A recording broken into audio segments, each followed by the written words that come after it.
Well, another game week's been done, and now we're slowly getting to the middle of the season. And now next week we're even going to have our first midweek Premier League fixture at least.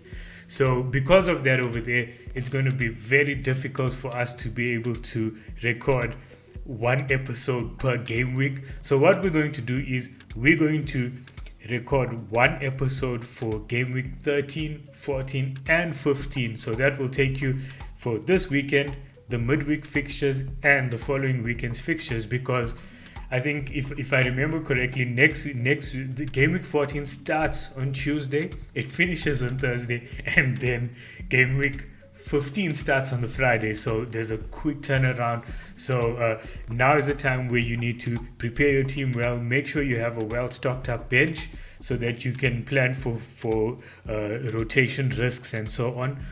And we're going to take you through a dream team for game week 13, and then also help you make changes to their team for game week 14 and game week 15 as well.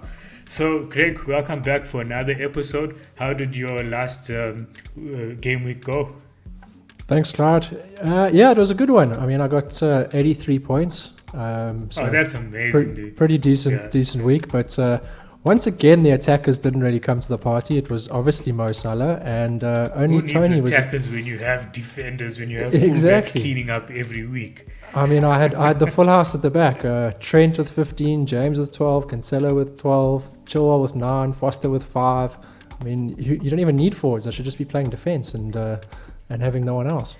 Yeah, it's like we need that. Remember that chip. What was it? All out attack. Now we're just doing all out defense. Exactly. All in defense. It's like no one would use that chip this year. Yeah. So I got 76 with the -4 hit, so 72 net. I didn't have Reece James, and I count my lucky stars because that offside flag probably saved me. And funny enough, the irony of it is, well, Chilwell was offside, who I do have. And he actually saved me, because I think if James scored over there, it would have really kind of made my week very, very difficult from there on. But Raul Jimenez came in for 8 points off my bench. Funny enough, like even though I haven't had players like James, for the last few weeks I've always had players like Rafinha, Jimenez, Adam Armstrong kind of come up, make up those points for me. So it hasn't been all that bad. But to be honest, I'm going to say it right out now. I'm not even taking chances anymore. I've made the early transfer. I brought James in. I had some money in the bank. Because I have to watch through my fingers every time he gets into the box. So I wasn't taking any more chances. The Chelsea, I'm not even going to call them wing backs. They're just Chelsea wings at this point. They're forwards, man. Chilwell could have had two more goals quite easily. It was just crazy. Like the Chelsea defense at the moment is just something special. And the variance between those players, it's so wild. Like you'd look at it. I'm sure people who own James and don't own Chilwell feel the same way. They're like, please Chilwell, don't score. It's like, because so I decided now I just want the both of them. I don't care if it is what it is. If they blank, it's okay, but I'm not taking any chances anymore. But the question I have about that now is, right, I was looking at the expected goals conceded numbers, right, and what I found interesting about it is that Chelsea, in terms of deltas, in terms of variance, they are overperforming on the XG. So the expected goals by 8.1, and they're overperforming on the expected goals conceded also by 8.2. So they're vastly overperforming on both ends. Do you expect that now in terms of reversion to the mean of some sort over here? Because how sustainable is this level, or especially from the goal scoring perspective at least? It's really difficult to say. I mean, I'd be scared not to own James and Chilwell, like you said. At the moment, the Chelsea team just looks so organised and so good in attack. But it's not the attackers that are getting the points. It's the defenders that are coming through, and because of that, I just think those two are must owns.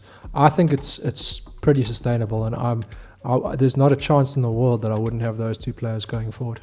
Yeah, no, exactly. That was my thought. It's just that I never even knew this until today when I was going through the numbers on the expected numbers, and I was like, wow, I can't believe that. The irony of it is that, like I said, they top both the the overperformance on expected goals and expected goals conceded, and that's so unusual. So that was quite interesting. Well, one way or another, it just shows that either way, they are just great value at the moment. That's what the numbers tell us. So exactly. Yeah. All right. So it's Dream Team time. Okay. Now, like I said, I was telling our listeners that we're gonna have a 13, 14, and Gameweek 15 not say combined team, but we're gonna try and combine it into one episode, right? So, what formation are you gonna be looking at playing here, Greg? Yeah, well, so what I did was I ran the model numbers through a solver for the week, and included things like hits and transfers for the period. So I did it for 5 game weeks with some overflow into from the 5th game week onwards. So yeah, it's quite interesting. It comes up with a 4-5-1 formation to start off with. I can't even say I'm surprised. I would have expected, even if you told me 5-4-1. But anyway, yeah. Yeah, so I mean, it's interestingly in goal, Edison is the number 1 pick, and that's with City players being limited to 3. So Edison is preferred over any other City attackers, which is for the next. I was looking at the model and running some numbers for my own team, and Edison pops up almost as in every scenario as a suggested transfer at some point, and I think it's because City's defensive fixtures are just, they've got an incredible run in the next 8 game weeks. So can I mention something about the City's numbers? Okay, so now I was talking about Chelsea's expected goals conceded, right? Now obviously you're looking to the future, so you're normalizing and so on. Okay, but even just looking at this season, they have the lowest expected goals conceded by far. It's only 7.72, and we already played 12 games, and they've conceded 6 goals, which is nothing, which is okay. It's 2 more than Chelsea, and I spoke about Chelsea's overperformance on expected goals conceded, where they expected to concede 12, but they've only conceded 4, right? Yeah. But City's numbers are so great that even the expected goals is so low at the moment that it far exceeds any other team's defense at the moment. Yeah, it's really incredible. And I mean, this is also, like, the model generally prefers cheaper goalkeepers to obviously save some space for those attackers that can get the returns. But City in the next 8 weeks, or in the next 9 weeks, their worst expected clean sheet percentage is 38%. That's pretty insane, and they go as high as 55%, 52% in a couple of their games. Well, so that's they really are expected to get a bunch load of clean sheets, and because of that, you've got Edison's that's nailed on at the back, and with Cancelo, I mean, he's the most nailed on. Diaz, you can't rely on at the moment. Laporte, also, you're very worried about rotation, and especially in the next little period where there are a lot of games in a short period, there's going to be rotation, especially in the City side. So he's a decent pick for someone just to nail in those clean sheets at the back. And even at a premium price, it looks like if ever there was a point to bring in a premium keeper, this could be it. And a few weeks ago we spoke about premium keepers, right? And I think the general consensus was, look, you know what, there's still value to be had with the likes of Ramsdale. And then I jinxed Raya in that same episode because then after that he got injured. But looking at it there, this whole season, it's made me rethink the strategy around FPL. And sometimes you just have unique opportunities that you have to take. And if you look at it, I mean, now you have... I've seen some teams with triple Chelsea who had Rudiger, Chilwell, and James in it. And I mean, that's insane. You'd never think of something like that. But imagine this past week that if you, I mean, I looked at my team. If I had Rudiger and in it this week and maybe and Reece James, I would have gone to exceeded 100 points. So and I'm sure many people are looking at their teams and thinking the same thing because there's such value to be had over there, and to the point where like. Look, I won't go and take Ramsdale out of my team now, but if I was wildcarding or something, I would genuinely consider the possibility of either getting Edouard Mendy or, like you say, Edison into the team, so to have like double Chelsea and a double City as well. Yeah, it just seems, I think specifically with City, this, like we said, the general rule in FPL is go with a budget keeper, and Ramsdale is incredible value even at 4.7 million. And he would, in my mind, it was never even a consideration. But there are always exceptions to the rules, and especially in FPL, there are these periods where you do get those exceptions, and where you can actually gain a lot of points over your mini league rivals, or even as an overall rank, making these sort of out of the box decisions. And I think this definitely falls into that category. Yeah, and I mean, let's think about it this way, right? If I know that we'd rather spend 6 million on a midfielder than a defender, or a defender or a keeper, right? But if you put it into perspective, it's only because the ceiling of an attacking player is higher, right? But if you're getting, like, say, almost a nailed on, let's say you're getting 6 points, 8 out of 10 games. I mean, if you average that out on even an attacker, you'll be happy with those returns as well. So, which is why I think I won't prioritize it, but it should definitely come up under consideration. Yeah, we talk a lot about expected assists and expected goals, and then what is the XGI per game of players. And if you look at any player in the midfield or attack, if they've got an XGI of over like 0.5. They're pretty strong candidates to come into your team. If it's XGR of 0.5 per 90, and when you think of clean sheets in the same terms, a clean sheet is 4 points. It's the same as a goal for your forwards. And it's more points than an assist. And if you start thinking about expected clean sheets in the same manner, you realize that there will be these spots where you can take advantage.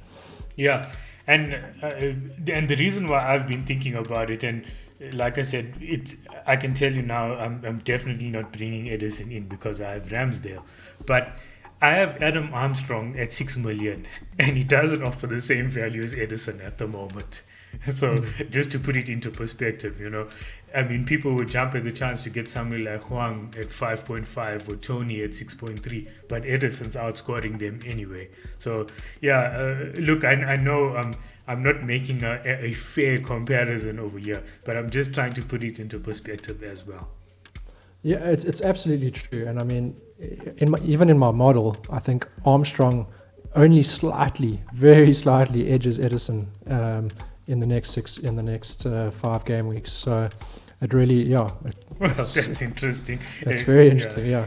And considering that Adam Armstrong's fixtures turn so quite poorly from now on, I'm also quite surprised by that as well. I would have expected Edison to be higher, but yeah, I suppose. But Armstrong is an attacker as well, so it gives him a little bit of an edge.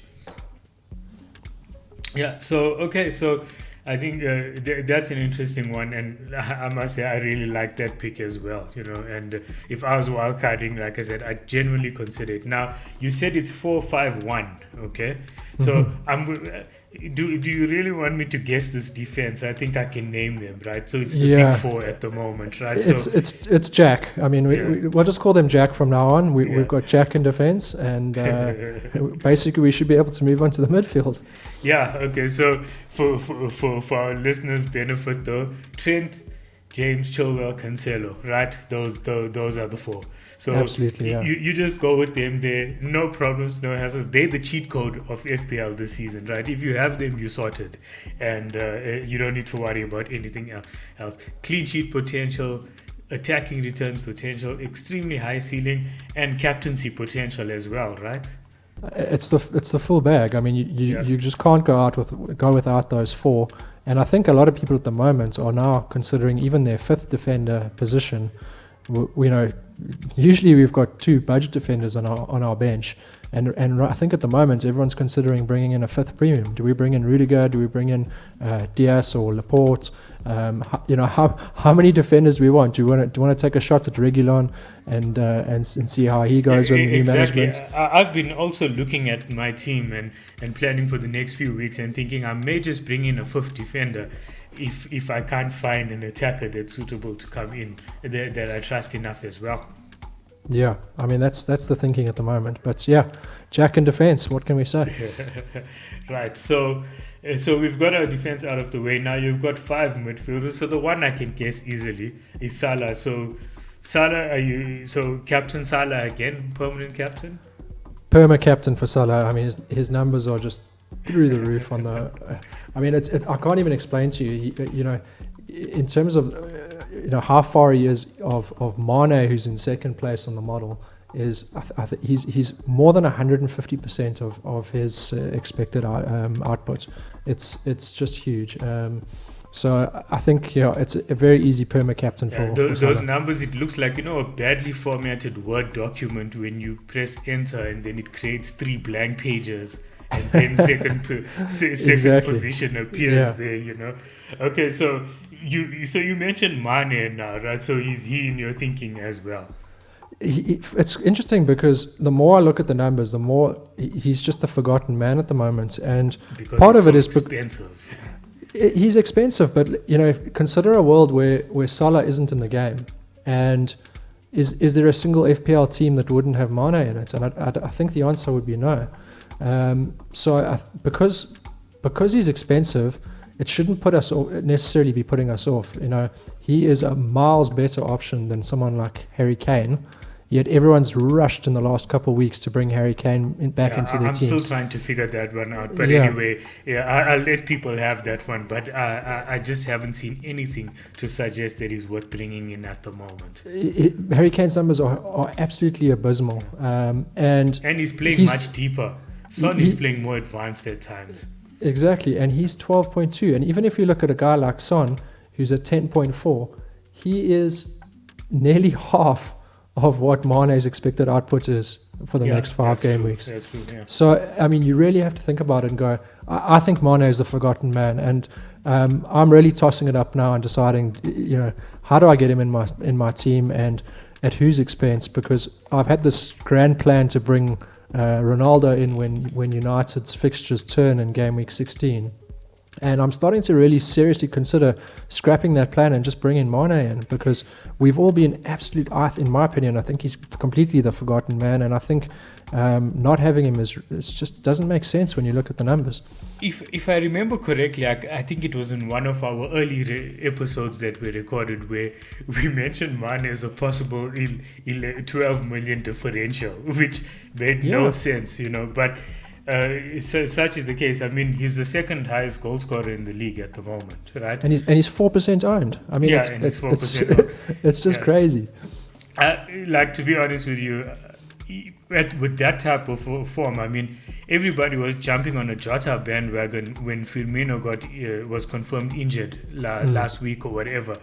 But I think had maybe Mane been $1 million cheaper, I think he would have his ownership would have soared last week, because his numbers are amazing at the moment. Yeah. Okay, so you've got Salah and Mane, and who wraps up your midfield? So the rest of the midfield, we obviously need a City midfielder. The model likes Foden the best. The one thing I'm a bit concerned about with Foden is just rotation. They've got a lot of games coming up. They've got PSG on Wednesday.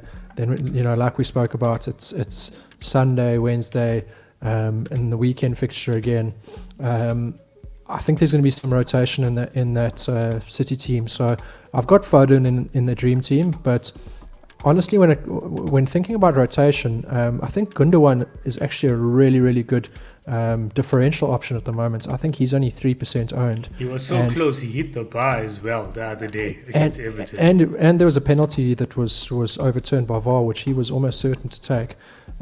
So he looks like he's on penalties depending on who's on the pitch. But possible penalty taker. He's cheaper than Foden. If he gets rotated, you're a little bit less irritated.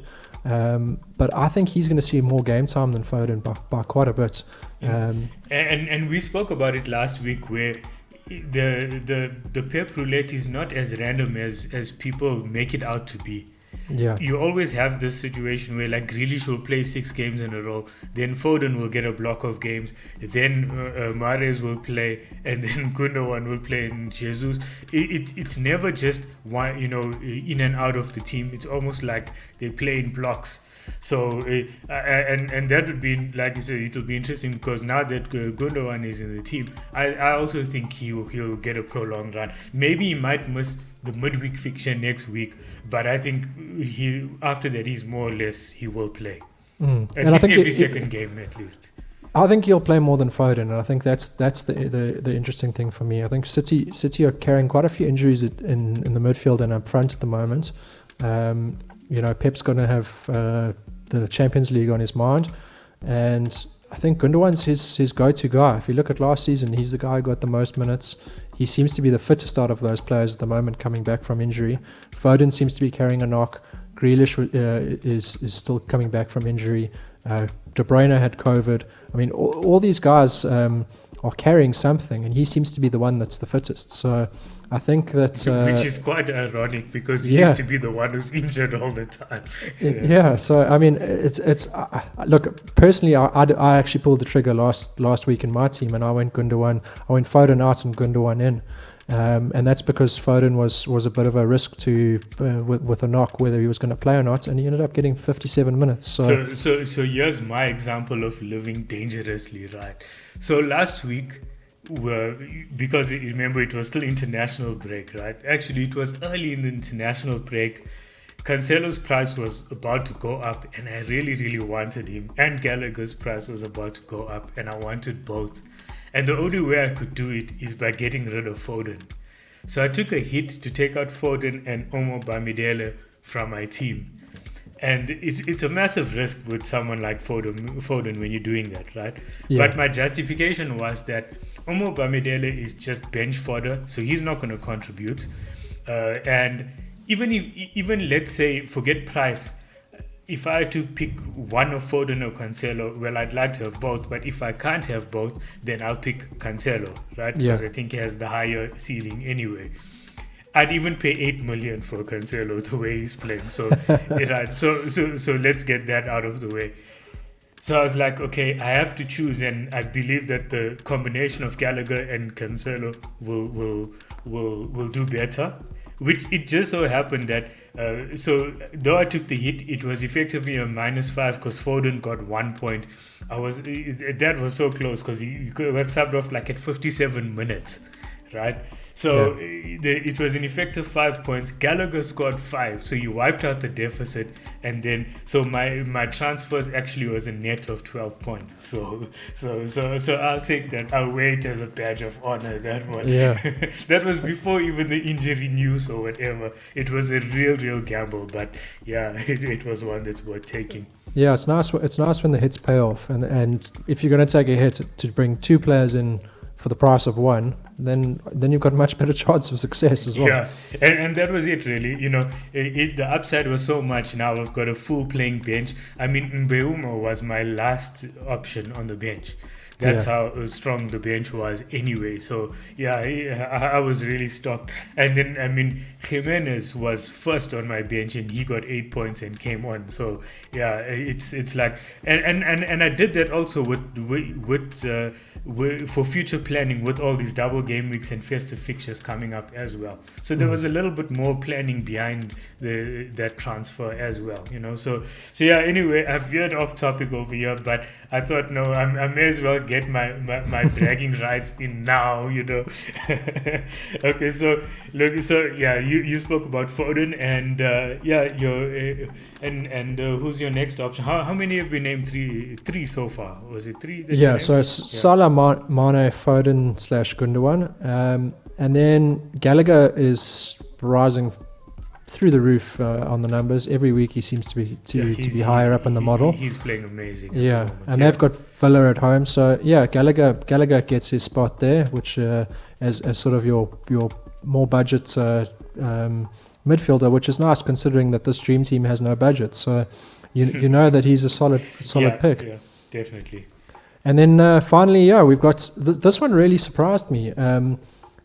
I mean, this guy's numbers actually post similar to Foden's, and that which I kind of had to take a couple of looks at the model to double check it, but it's Mason Mount, and with their fixture run coming up and the numbers he's posted, considering as long as he gets decent game time, which I would suspect he will, Mason Mount comes in as the fifth midfielder. Wow, that's interesting. And to be honest with you, I won't do it. I'm being honest with you. I just won't. I don't know. There's some players which just don't fill me with confidence. But this is we're talking stats here, right? So I'm not going to argue with the numbers. But it's just a personal thing. Like I just no, I won't go there. But it's an interesting but it is. one. It's that's what makes it what makes it so interesting is when you purely look at the numbers. Because I would never have even considered bringing him into my team, but the model numbers at the moment absolutely love him, and he's ranked 7th out of all players for the next 5 games. Wow, that's interesting. Okay, well, I suppose we'll come back and we'll revisit it in a few weeks' time, and we'll see how it goes, right? Exactly.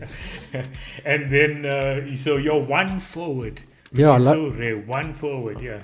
Lone Ranger up front is Aubameyang for the next 5 weeks. I'm not surprised. They've got a good run of fixtures coming up as well, if I remember correctly.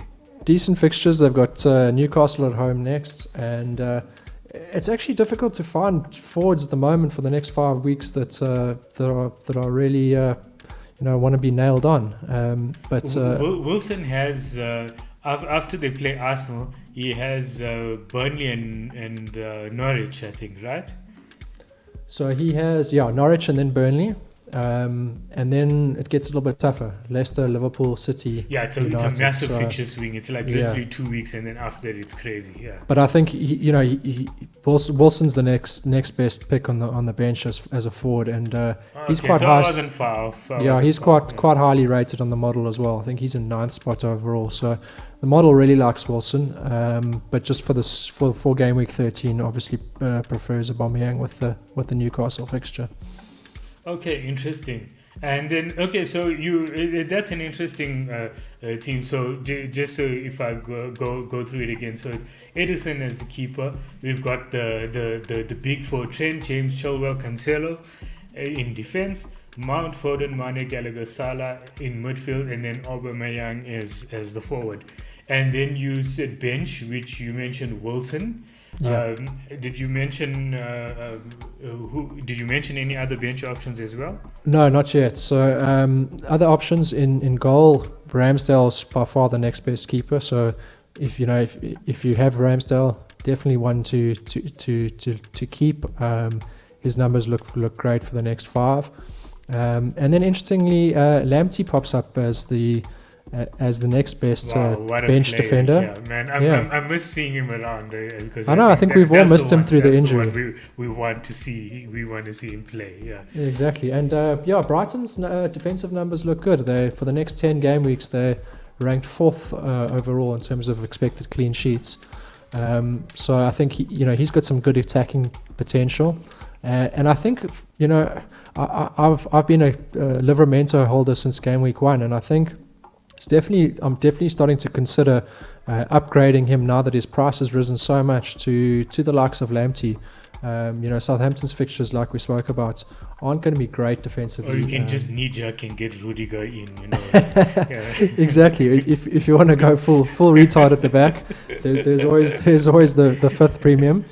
But if you are still considering budget, and if you've made your money on Livramento, it might be time to cash in and upgrade to Lamptey. Right. And last option on the bench?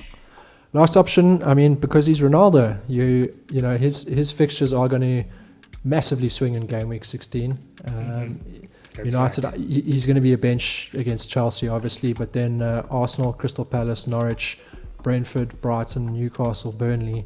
I think it just till keeps like going. Gameweek 23 Yeah, or Gameweek it 24. just keeps going. Yeah, So yeah. definitely, if you can afford him, and like I said, it's definitely a plan in the motion on my personal team. Just now deciding whether it's pulling the trigger on Ronaldo or taking a shot at the forgotten man Mane. Interesting stuff. Now we've gone through the whole of the Game Week 13 team. There's going to be such a quick turnaround, like I was talking about earlier, into Game Week 14, right? Yeah. So, is this the team that you'd like almost pick for the whole? Is this a hold for all those 3 game weeks, or or what changes would you make in between? So I put the model numbers into the solver like I spoke about, and gave it one transfer for Game Week 14, one transfer for Game Week 15.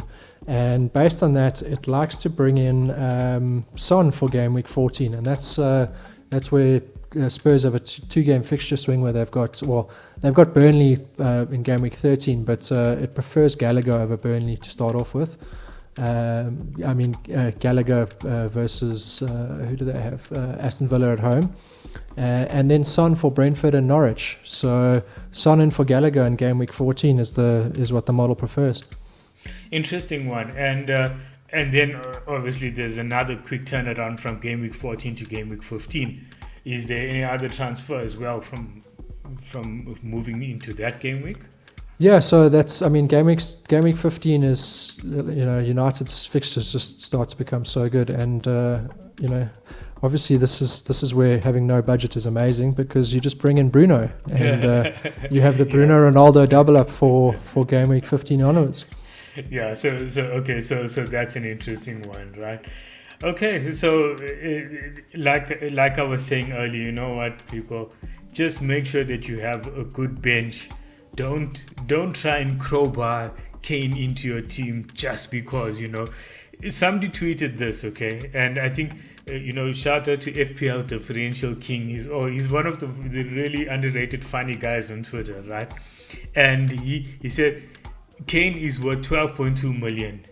At the moment, Chilwell and James alone are 12 million combined. Let that sink in. Yeah. Right. So you really don't need Kane right now. No, that's one that I really don't understand, because when you look at the numbers, Kane's not even in the top 25 players. Exactly. He's really projected low for the next 5 as well. It's terrible. And you look at, I still can't. That's why I still can't get. We've mentioned having, treating FPL transfers and players in combinations. And that combination, 12 million. You look at Trent and Cancelo, 13 million. There's so many good value combinations out there. Like, I know you mentioned Son. I've had Son for so many weeks this. I think I've only not had him for like 3 game weeks this whole season. I've had him for a lot of the time, right? And even though, okay, fine, he has a good fixture run coming up, but I'm genuinely looking at possibly maybe moving him on and looking to get in possibly taking a punt on like a Greenwood and one other mid-range, like 7, like a Greenwood and a Gundo one, for example. Yeah. Because I just feel that combination would work better for me than having like Son and Mbeumo in my team. So it's things like that. Like, though I like Son, and but if I'm not captaining him either, I don't see the need to necessarily keep him in my team for much longer. Yeah, if it wasn't for the next 3 games, it's interesting because the model actually transfers him out and upgrades to Mane. But with the next 3 games, I can't bring myself to do it. I want to at least give him until the Norwich game, and then I think he's going to make a swift exit from my team. But when you talk about combinations, there's a lot of really good value out there as well. And I think some other guys that are definitely worth mentioning, and probably on the lower ownership side, would be a guy like Wood from Burnley. He's quite high up in the model. And then, Watkins from Aston Villa. I would expect some good things from him under Gerrard going forward. And and the model agrees. He's also quite highly ranked. Well, it didn't take him long exactly. to get onto the score sheet the other day. Well, a first game and he's already scoring. So yeah. Look, I know a lot of people did ask about this, now that we changed the format up a little bit as well. Obviously, this episode is a little bit longer because it's a combined one. But people were saying, okay, that's all fine and good, but I need some future planning here as well, So you mentioned Wood.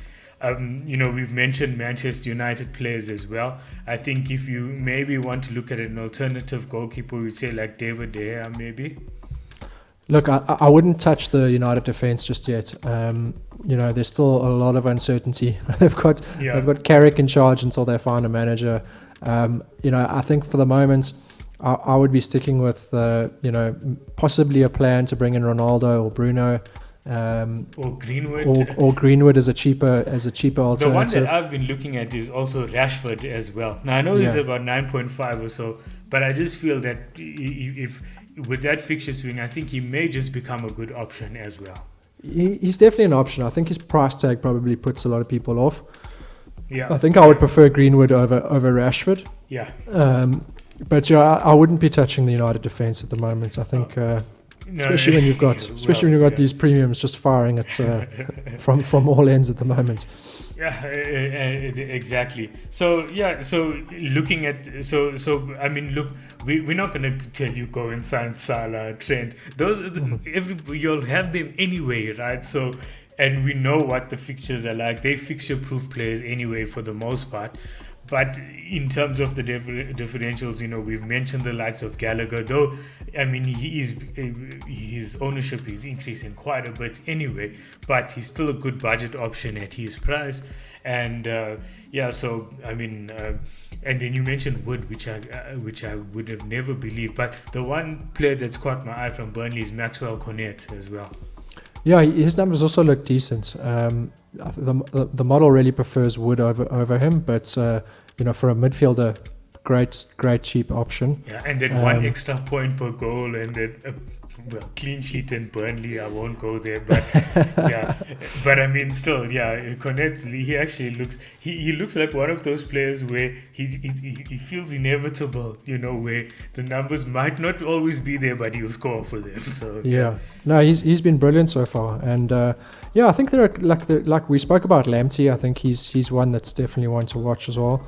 And then I think someone to definitely keep on your radar is Pulisic from Chelsea. If you're not a Mount fan, I think Pulisic's numbers are absolutely insane, and his only problem at the moment is game time. And he's been injured pretty much the whole of the season so far, and just starting to come back. And if he gets some regular game time, it looks like Havertz has a knock at the moment, so that might open the door. But he could be a really, really good differential pick at not such a big price tag either. And as soon as you see that guy getting some game time, I would strongly suggest bringing him in. Wow, well, that's some interesting picks over there. And look, Greg, wow, that was that's interesting, and I think I'm looking forward to this year. It's going to be football after football. It's quite exciting. I like the festive season fixtures. It's obviously a bit more taxing on us, especially the content creators who create weekly shows, and obviously we won't be doing that, right? But the fact that there's so much football around, that's going to be quite amazing. Yeah, it's going to be great. I can't wait for action-packed football. I mean, it's almost the opposite of international breaks, which is so nice. You can just switch on the telly and watch and watch whenever you want, basically. Yeah. Anyway, that's it for this episode, and we'll catch each other not next week, but the week after then. All the best, Clyde. Good luck with your team. I hope there's some more green arrows. All the best to everyone as well. And we'll catch you in 2 weeks' time. Cheers, everyone.